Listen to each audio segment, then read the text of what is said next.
Hello, Hi there. welcome. So glad you all could be here with us today to welcome Craig Pittman this evening. One little bit of business. In the chat, you will find a link to purchase Craig's book through bookstore number 1. So if you haven't already gotten his book, I hope you will consider doing that and using the link, because that's a simple way to do it. But welcome all of you. I think Craig will speak for a while after my introduction of him. And then we will open it up to a Q&A. And I might ask you, though, those in the audience, I don't have you on mute because this is a small group. But if you wouldn't mind putting yourselves on mute while Craig is speaking, just to avoid any background noises that are going on in your house, that would be very appreciated. Okay, we have with us tonight Craig Pittman. Craig is a native Floridian and an award-winning journalist. He wrote for the Tampa Bay Times for 30 years and now writes for the Florida Phoenix. He's the author of several books, including the New York Times bestseller, Oh, Florida, How America's Weirdest State Influences the Rest of the Country. And don't we see that more and more? I have a feeling. Cattail, The Wild, Weird Battle to Save the Florida Panther, and The Scent of Scandal, Greed, Betrayal, and the World's Most Beautiful Orchid. He's also the co-host of the Welcome to Florida podcast. His newest book, the one that I just encouraged you to buy, is called The State Youre In, Florida Men, Florida Women, and Other Wildlife. And it's a look at the wacky, wide world of Florida. Craig was named a Florida literary legend by the Florida Heritage Book Festival in 2020. So please welcome the legendary Craig Pittman. More like a legend in my own mind, I think. I always say allegedly a legend. This is how this book came about. In 2016, I produced this book, Oh, Florida, How America's Weirdest State Influences the Rest of the Country. And I should mention that when my agent sent the book proposal around, 16 different publishers in New York said, we don't think people don't want to read a book about Florida. And fortunately, one, St. Martin's, said, yes, we think this is a great idea. And it came out and got rave reviews in the New York Times, the Washington Post, and the LA Times. And it became a New York Times bestseller. And two things happened when I went out promoting this book. One was people told me their Florida stories, some of which I can repeat, some of which I cannot. One that sticks out in my memory is the couple who told me about how they discovered their next door neighbor was running an illegal nudist bed and breakfast. And the way they found out was they gave their kids a trampoline for Christmas. So the second thing that happened, though, was that people said, when are you going to do a sequel? Why won't you write a sequel? We want a sequel. We want Oh, Florida 2 Electric Boogaloo.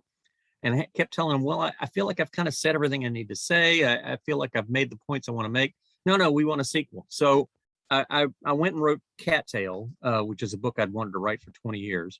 But the whole time I was thinking, how could I do a sequel but not do a sequel? And finally, it occurred to me I could sort of do a son of Oh, Florida, not an Oh, Florida 2, but one that has sort of the same purpose, which is to celebrate Florida's glorious weirdness.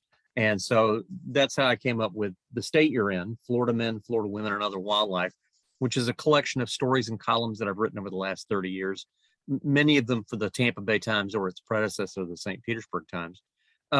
So there are pieces in there about alligator Ron Bergeron, the wildlife commissioner who wrestled an alligator and very nearly got killed by one, and then did not get prosecuted for molesting an alligator because prosecutors just didn't want to mess with a guy like that.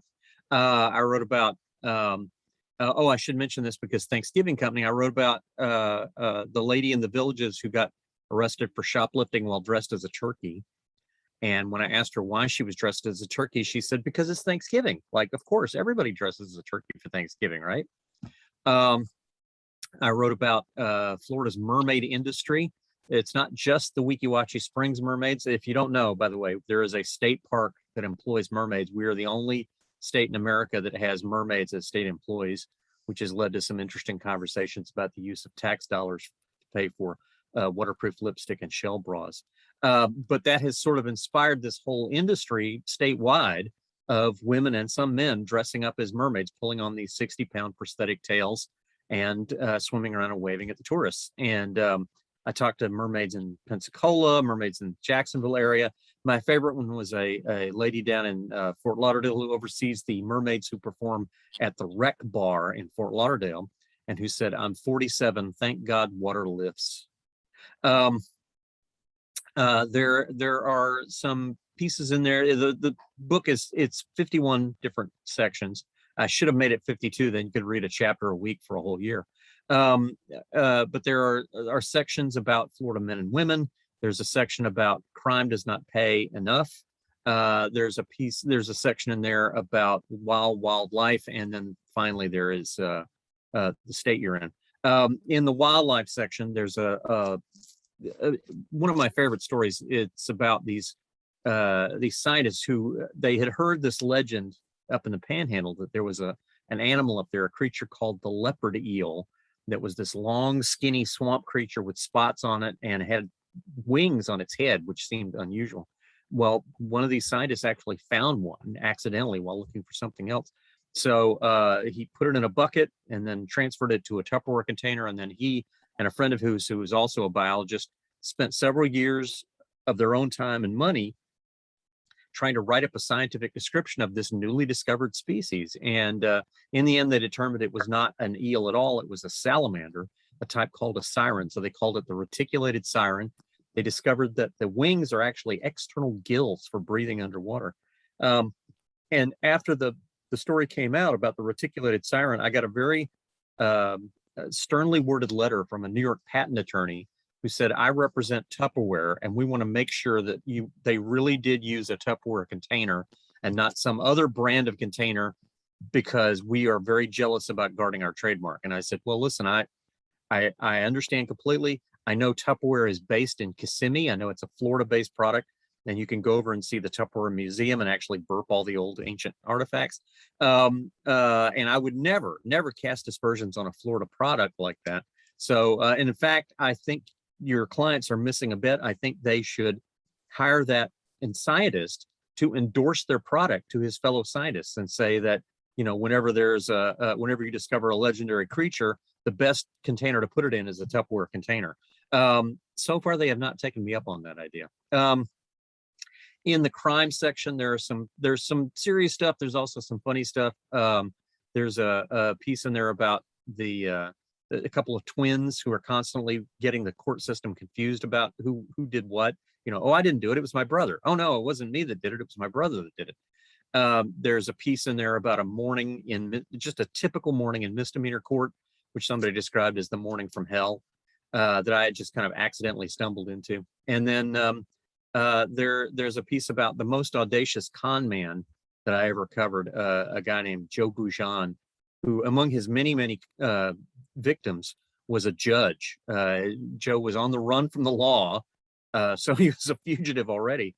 And he went to the judge with his girlfriend, who he was dragging along with him, and said, "We want to get married," thinking he would make sure she couldn't testify. And the judge quoted him a price, so Joe wrote him a check, and the judge performed the wedding. What the judge didn't know, in addition to him being a fugitive, is that, number one, that was not a real check. And I mean, it wasn't just drawn on an account that didn't exist. I mean, it was not a real check. Joe had actually drawn the check with a pen. And then the second thing he didn't know was that Joe was still married to his first wife at the time, so he was committing bigamy. So Joe actually pulled off 3 crimes in one, which is that's a pretty good multitasking day, if you ask me. There are several stories in there about Florida storytellers. In fact, sort of the theme of the book, in addition to Florida's glorious weirdness, is a tribute to Florida storytellers. So there's a piece about John D. McDonald, Sarasota's favorite son, who managed to work a lot of his environmental messages into his books, even though one of his books, A Flash of Green, is regarded as the first environmental novel, came out in 1962, the same year as Rachel Carson's Silent Spring. There's a piece about Elmore Leonard, who is associated with Michigan, with his native Detroit, but who actually lived in Florida part-time and set some of his best books, his best known books here in Florida, including the two that gave us the character of Marshall Raylan Givens, who starred in Justified. And there's a piece in there about the most popular author you've never heard of, Donald J. Sobel, who wrote all the Encyclopedia Brown books for kids. Never, ever sat for a TV interview, never let his picture be taken. He didn't want people to know his name. He wanted people to know his character's name. And then last but not least, there's a piece about Charles Willeford, who's sort of the godfather of the wacky South Florida crime novel. If we didn't have Charles Willeford, we might not have Carl Hyacin and Tim Dorsey today. And one story about Willeford I just love is he wrote this book called Miami Blues that sort of turned police novels on their ear, and it just sort of became a classic of the genre. He wrote several follow-ups, one of which was called Sideswipe, and one reader did not like Sideswipe at all and actually boxed up the book and sent it back to Willeford, and inside was a note in all caps that said, "It's a crime to charge this much money for crap like this." And the book, it was not in pristine condition. It had 6 bullet holes in it. Willeford's friends were horrified. They said, "Oh my God, you need to call the police. You need to notify the FBI about this terrible thing that happened." And he said, no, it's good to get feedback. So I'm hoping to get some good feedback on this new book. And I'm hoping it doesn't involve anybody pulling out their weaponry and making their opinion known that way. So do you guys have any questions you want to talk to me about? I should mention, by the way, you mentioned about The Sin of Scandal. That is my one book that is actually set mostly in Sarasota. It concerns Selby Botanical Gardens and how it wound up facing criminal charges involving a smuggled orchid that was taken out of Peru without the proper permits. I always like to mention that book was classified as true crime / gardening, which is, as far as I know, that's the only book like that. And I always feel bad for the bookstore clerks trying to figure out what shelf that one goes on. So do you guys have any questions for me about this book or any of my other books? Anyone out there want to weigh in on something? I can see you all. Well, if you open up your cameras, I can. So you'll need to unmute. You'll need to unmute to do it. Yeah. Yeah. Anyone want to unmute and ask a question? And if not, while you're pondering it, I have a question or two. Sure. For Craig. You'd mentioned John D. McDonald, and yes, you know that you have a pretty long piece on him in this book, which I found to be really interesting. I wasn't so much aware of the environmental piece of him, that background. But could you talk a little bit about him and how he might have influenced your own? Oh, career? Absolutely. Oh, I'm happy to talk about that. Okay. In fact, I'm such a big John D. McDonald fan that if you look closely on the cover, by the way is by Andy Marlette, who draws editorial cartoons for the Pensacola News Journal, and I think it's wonderful. He's actually got me holding a copy of John D. McDonald's Condominium in my Statue of Liberty. I noticed that. Yeah, right. Yes. Yeah. That's in the piece, I talk about how I grew up reading thrillers because everybody in my family is a big fan of murder mysteries. My grandfather worshipped at the altar of Perry Mason and loved the Earl Stanley Gardner books and the TV show. My mom read everything Agatha Christie ever wrote, and I started with Encyclopedia Brown and then moved on to Sherlock Holmes and then Philip Marlowe and Sam Spade and those guys. And when I was 14, my great aunt cornered me, took a big drag on her Pall Mall and said, "I think you're ready for Travis McGee now." And handed me this paperback book that had a very scantily clad woman on the cover. And of course, I being 14 said, "Yes, ma'am, I think I am ready for that." But that wasn't what she meant. And I was really hooked because the plots were different from what I was used to. And a lot of them were set in Florida. I was used to these mysteries that were set in New York or Los Angeles or San Francisco. It never occurred to me that evil deeds could be done here in Florida. This could be a sunny place for shady people.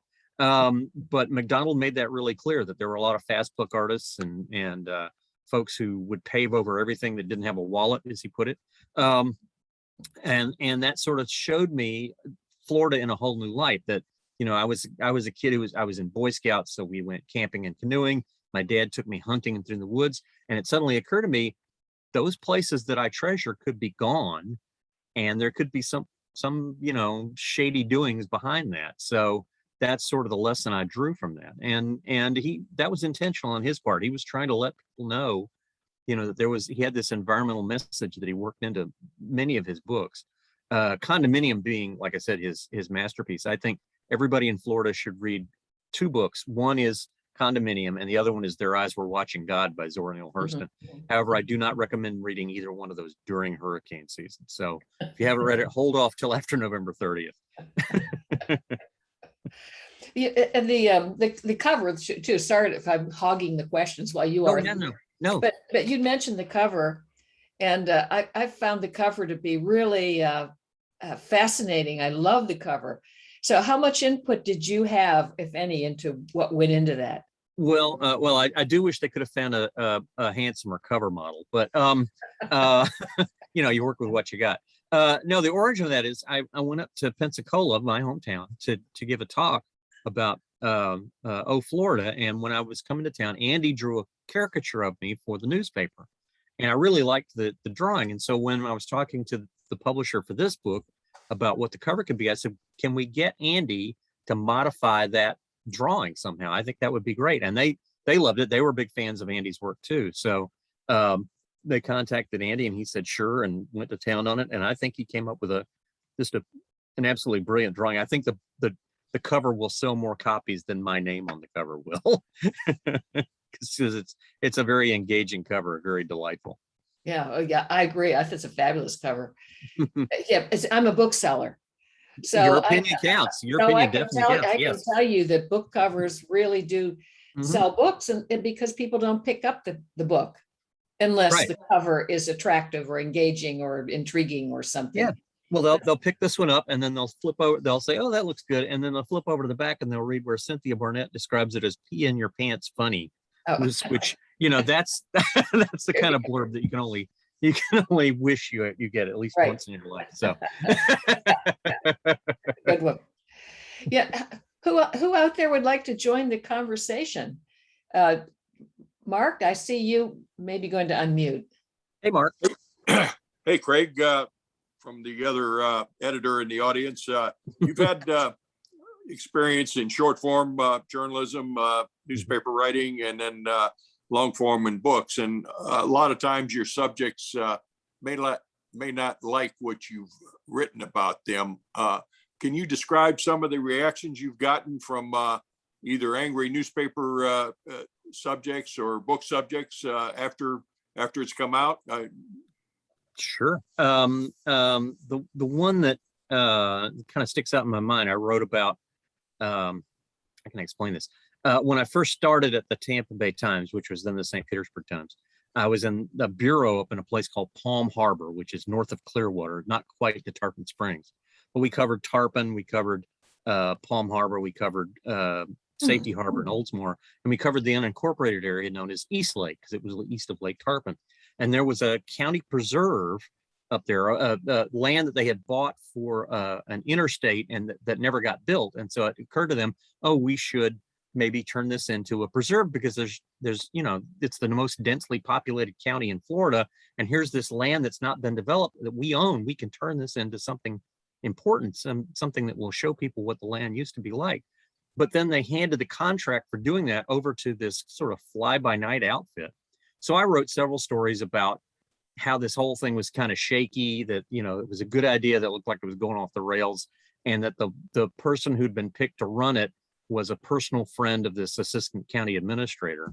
And so one night after a meeting where they were discussing this, that assistant county administrator cornered me and screamed at me for 20 minutes straight. And I mean, just screamed at the top of his lungs out in this parking lot. And I just kind of waited him out. And he finally said, "And you haven't even been there?" And I said, "Yes, I have."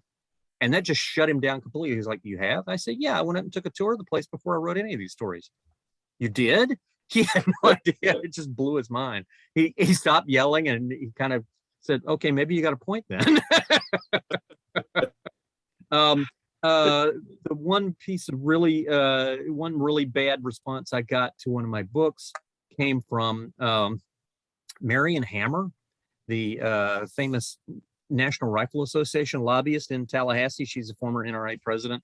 She has concealed weapons permit #1 in Florida because she wrote the concealed weapons law. She wrote the stand your ground law. And she objected to her depiction in Florida, and specifically objected to what I wrote about how the stand your ground law was passed, that it was passed based on this false anecdote that Marion had told. And she said, she mentioned the name of a dead legislator who had been involved in getting the bill passed. She said, I wish he was still alive so he could slap your face. Sorry you feel that way, Marion, but hey, at least she didn't put 6 bullet holes in the book and send it back to me. So I think I'm ahead of the game. Well, we've had a kind of a combination, I guess, comment and question in the chat. And by the way, those of you who don't feel like you want to come on the screen and talk, you can put a question in the chat, and yes, I can get it from there. This is from Teresa. Hi, Teresa. Who's with us on her iPad, we can see. But she's wondering if you have any humor you can share during this COVID time. Maybe something that, I don't know, what are you writing now? Is anything funny about COVID? Well, I generally don't write about COVID. I write about environmental issues. That's what I write about every week for the Florida Phoenix. And in fact, I'm writing a piece right now about a proposed toll road that would go through a state forest up in Levy County. And the woman who was telling me about it, who's 75 years old, very, very feisty. At one point she said, it's like a frickin' slap in the face. And then she said, excuse my language, which I thought was a nice phrase. I said, you're excused. It's okay. I guess the funniest thing about COVID, not so much this year, but last year, you saw a lot of Floridians who were using makeshift masks to get into stores. So like there was a guy who wore a snorkel mask and a shirt with a picture of a gun on it that said, take me to Sunday brunch, who went in and got a roll of toilet paper when you hardly could find any toilet paper anywhere. There was the guy with he was in the parking lot of, I think it was Home Depot, and he had a Home Depot bucket that he had cut out an eye hole. I cut out a strip for eye holes. It's like, so that's not okay. Somebody sent me a clip of a lady wearing men's underwear upside down as her mask. I'm not sure if that was very effective or not. So just the ingenuity involved. And then I like seeing the ways that different ceremonies were carried out in such a way that it would be, socially distanced. There was a high school down in the Keys that did their graduation by having the seniors ride out on a wave runner while wearing their cap and gown. And when they got to the back of a boat, the principal was standing on the back of the boat, and he had one of those reacher grabbers, and he would hand them their diploma as they cruised past. There was a high school in Homestead where the seniors were allowed to drive around the Homestead Auto Speedway track one time, and then at the finish line, they actually were handed their diplomas through the car window. So I thought that was pretty clever as well. Well, your career, Tampa Bay Times and so forth, as we look at these columns or in the columns you've written in the past, it's a heck of a beat. I think it had to have been a fun, wonderful beat. How did you get that beat, and what did your editors think of what you were writing and bringing in? When I first got hired at the Times in 1989, I actually told people I wanted to cover the environmental beat. I had been covering the environment at the Sarasota Herald Tribune prior to that for about a year. And this was in those pre-internet days. So whenever I needed to know something, I had to drive over to I think it was the Gulf Gate Library where they kept all the environmental books, and look it up in the library, and then drive back to the office and write about it. But I came in telling people I wanted to cover that beat. And of course, initially I was assigned to the Palm Harbor Bureau. I was there for 5 years. And then when I finally made the move to the main office, it wasn't to cover the environment, it was to cover criminal courts. But that was a really good education for me, because every possible issue in America winds up in the court system somehow. So it's good for a reporter to know how the court system works. And then finally, after 4 years of doing that, the person who had been covering the environment left, and I put in for it. And my boss at the time said, well, you're not going to get it. This other woman from Baltimore is going to get it. I don't know why you even bothered to apply. Well, then she turned it down because the Baltimore paper asked her to come back, asked her to stay, and she did. So I got the job, and I somehow avoided the impulse to do a little happy dance in front of my boss's desk and go, ha ha, you were wrong. And because you're right, covering the environment in Florida is the best beat in American journalism. And I am not shy about telling people that, because number one, they have to pay to ride around in a boat now and again. So that's a pretty good job right there. And one of my best trips, by the way, was a boat ride with Randy Runnels, who studies the dolphins there in Sarasota Bay. That was loads of fun. But the other thing is you get to cover a lot of the wild, weird, wacky stuff that happens here in Florida. So I wrote about, pythons battling alligators in the Everglades. I wrote about giant African land snails that have been smuggled in by a religious cult that thought that drinking their mucus would make you healthy. It actually has the opposite effect. I wrote about iguanas popping up in people's toilets. And in fact, that piece is actually in the book.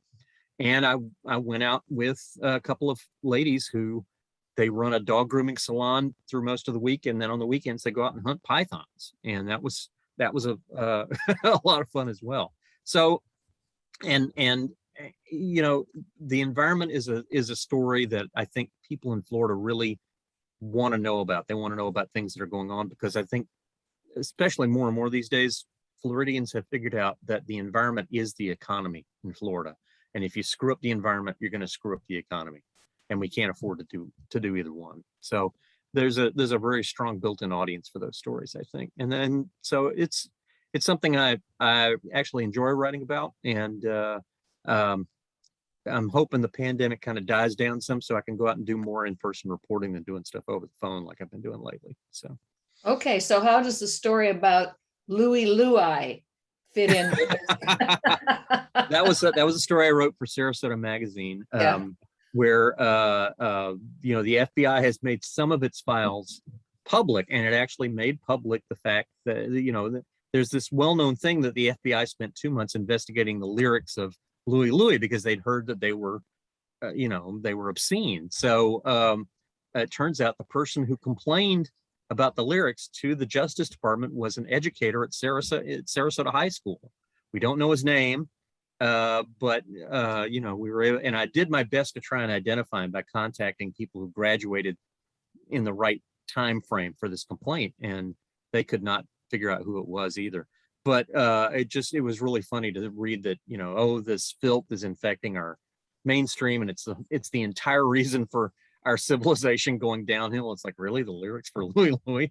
So an agent from the Tampa field office came down and interviewed the educator, and then actually sent the obscene lyrics to J. Edgar Hoover in a special envelope. So I love the fact that J. Edgar got obscene mail. And so, ultimately, after 2 months of investigating with the help of the Federal Communications Commission, the FBI finally concluded it was unintelligible at any speed. But for some reason, they never interviewed the guy who sang the lyrics, who could have told him, it just sounds like that because I was having to stand on tiptoe because of the way the microphone was situated. So. Well, then that leads me to the question too about, how does the nudist story fit in? The mailman in the nudist colony. Yes. Well, I had heard that there was this. I'm always looking. Florida has more nudist resorts than any other state, and we've got. Yep. We got every kind you can think of. We got the high-end expensive ones, although how you can tell they're expensive when nobody's wearing clothes, I don't know. And then at the other end, there's this one run by the Bare Buns Biker Club, which that really sounds like a bad idea. The word chafing comes to mind.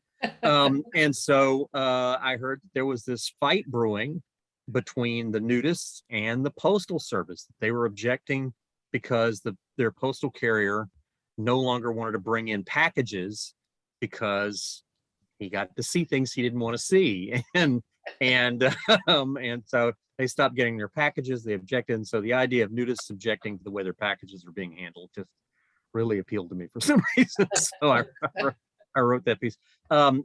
Speaking of the pandemic, though, I did a piece more recently for the Washington Post about how all the nudist resorts were handling the pandemic.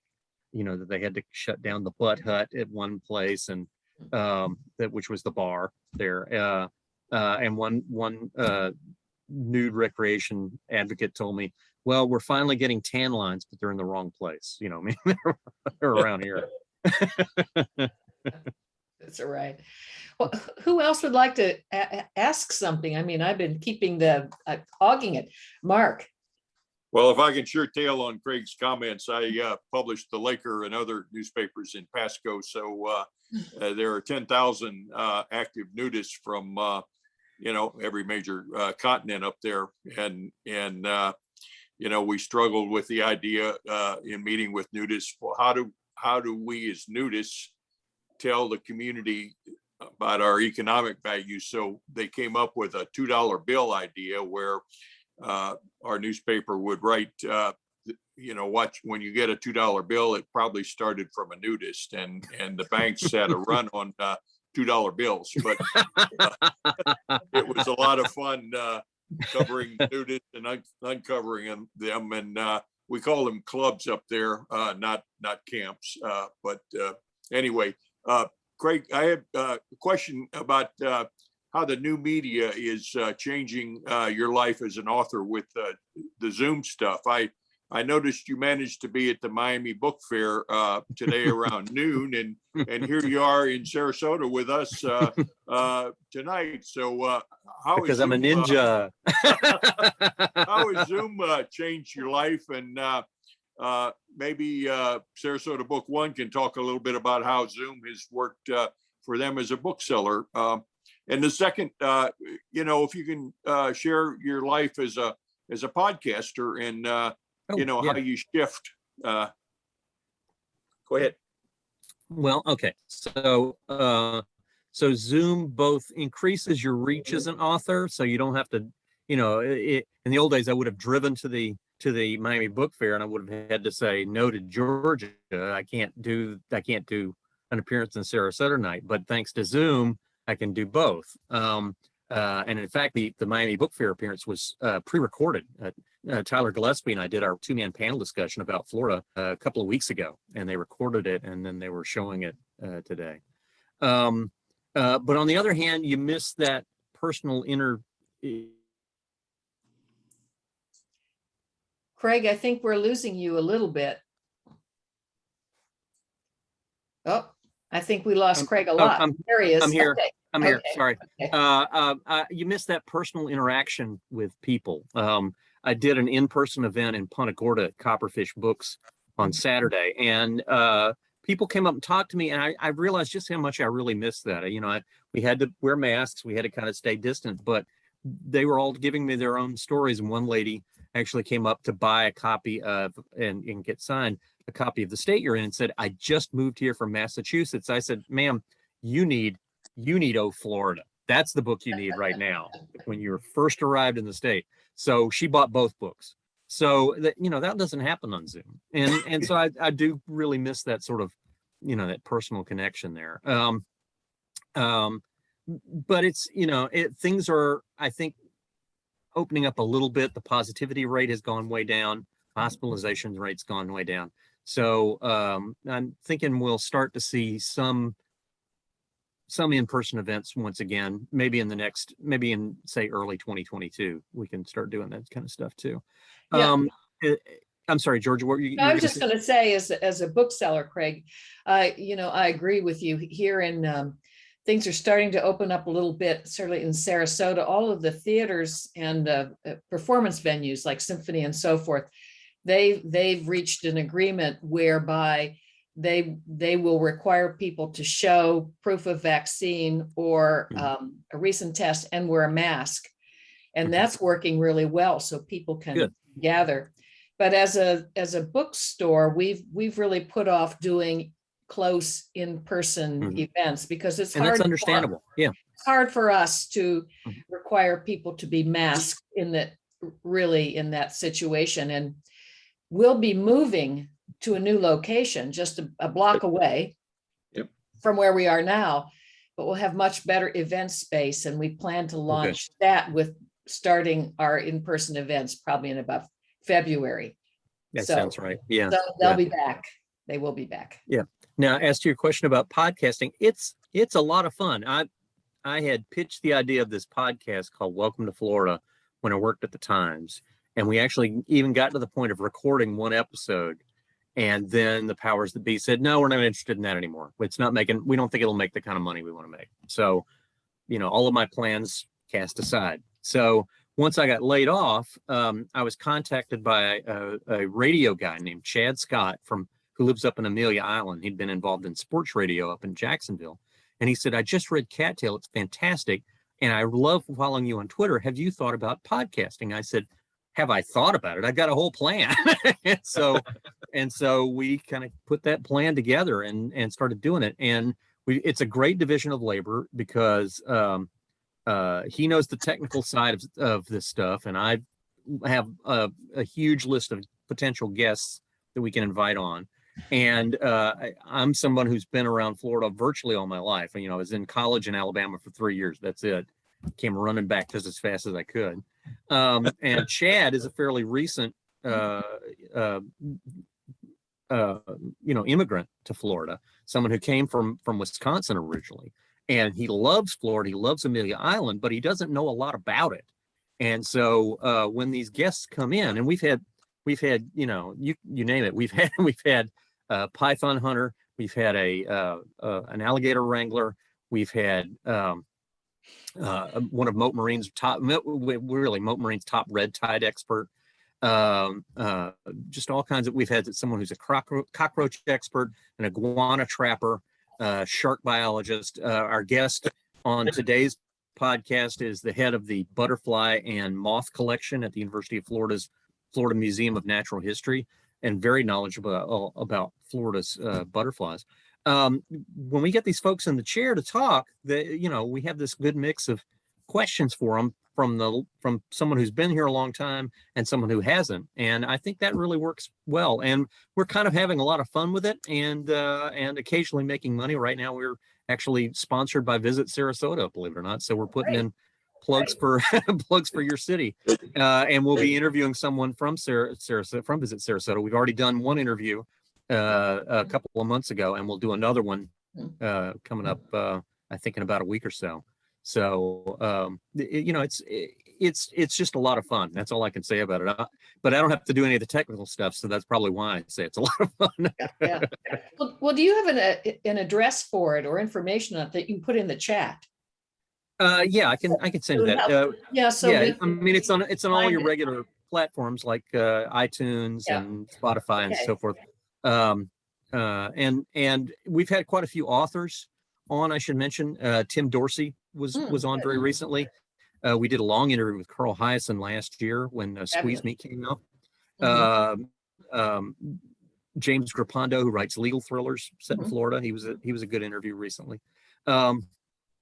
And we talked to a lot of nonfiction writers as well. We talked to Julie Hauserman, who wrote a biography of underwater cave explorer Wes Skiles called Drawn to the Deep, that won the National Outdoor Book Award for biography in 2019. We talked to Cynthia Barnett about her book about seashells, The Sound of the Sea. We've actually got a guy coming up who has written a book about a punk house in Pensacola, with sort of an oral history of this unusual living situation where interesting people who were like BMX racers and people like that, they all kind of live communally and cook communally and put up with the fleas that they had. So I'm really looking forward to that conversation. But it's a lot of fun, and we do the conversations every Thursday by Zoom because that gives pretty good audio quality, and then Chad does his magic with splicing it all together, and it appears magically on the following Tuesday morning. Well, that's super. I have to look for that. Yeah. We've been doing it for more than a year now, and we really enjoy it, and we're looking for interesting guests. The guy, one of the most interesting ones was a guy who had lived at the Villages for several months and then wrote a book about it, and it was just fascinating to talk to him. And then we talked to Dr. Andrew Ross, who wrote the book about Celebration, the town that Disney built And so he promised the people there he'd come back. So 20 years later, he came back and discovered some of those people are now homeless. And so he wrote this book about people who are homeless or living in the cheap motels around Disney World and how they're coping and getting by with that. And it's sort of the whole affordable housing situation. It's a riveting book. It's absolutely riveting. It's not the happiest thing you'll ever read, that's for sure, but very worthwhile. Anybody want to ask something before we wrap up here? Anybody out there thinking about it? I should also mention I do a weekly author newsletter called Oh Florida, the Newsletter, which I think is a really clever title. And you can sign up for that by just emailing me your name and your email address. And the new edition comes out every Sunday night at 8 p.m. because I figure everybody needs something to laugh about before Monday morning rolls around. And it includes my top 5 Florida stories for the week, and I always have a really hard time cutting it to just 5. Well, as Cynthia said, it'll make you pee. It's a funny newsletter. Right. Well, I see Nancy Bushnell would like to ask. How, I'm sorry, how do you get your newsletter? I'll Georgia, if you'll put my email address in the chat. Well, I don't have it. I don't have it in front of me actually. So can you tell it? I can do that, I think. Yeah. And then people just send me your email address and your name, and I'll add you to the mailing list. Great. Thank you. CraigTimes@gmail.com. That's me. There you go. Yeah. Okay. Craig Times. Okay. Got it. Thank you very much. Okay. I see. You're welcome. Anyone else with anything you want to say or add? Oh, your own Florida story, maybe. What a treat this was to hear you live. Thank you. Well, and Craig, once we're back, I do enjoy talking about Florida. It's my favorite subject, in case you couldn't tell. Well, when we're really live and in person, Craig, which will be, later this winter, come on down and see us. Yes. And you'll be absolutely our new store. I'm happy to do it. Sarasota is one of my favorite cities to visit, so I will definitely be there. Sounds great. Well, thank you so much. It was so wonderful to have this conversation with you, Craig, and to have all of you join us. Well, Craig, as the Marines say, thank you for your service, and Georgia, thank you for putting up the studio and making this possible. I'll be around to get a couple of books at your store. Super. Always sounds good. Thanks, Sarah. Hey, everybody, let's give a round of applause for Georgia for sponsoring this. And a round of applause for Craig. Thank all of you. Okay. Thanks, Georgia. Everybody have a good night. Buy lots of books. Bye-bye. Sure will. Will do.